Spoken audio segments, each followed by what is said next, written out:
Quand il avait 9 ans, Robert et son ami d'enfance Mike n'ont pas été invités à la maison de bord de mer d'un camarade de classe parce qu'ils étaient des enfants pauvres. Robert est rentré à la maison et a demandé à son père comment devenir riche. Et la seule réponse qu'il a obtenue a été « Tu dois apprendre à gagner plus d'argent ». Même enfant, Robert a compris que ce conseil ne l'aiderait pas à devenir riche.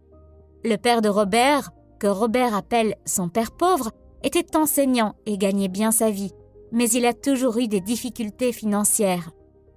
Voyant à quel point Robert et son ami Mike étaient déterminés à apprendre à gagner plus d'argent, le père de Robert, le père pauvre, leur conseille d'aller parler au père de Mike, que Robert appelle son père riche.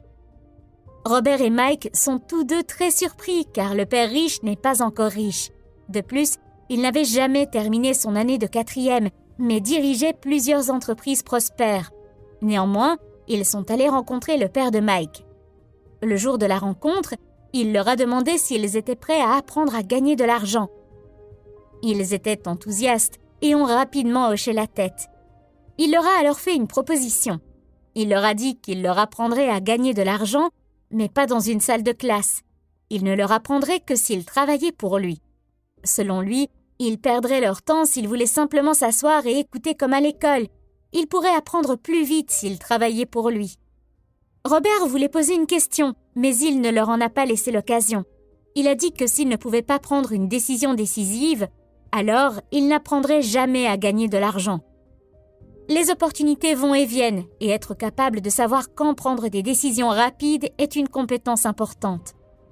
Il savait qu'il devait prendre une décision. Robert et Mike se sont regardés et ont tous deux accepté l'offre. Le père de Mike était heureux et a dit qu'il les paierait 10 centimes de l'heure et qu'il travaillerait 3 heures chaque samedi. Même si Robert avait un match de softball ce jour-là, il a choisi de travailler et d'apprendre au lieu de jouer.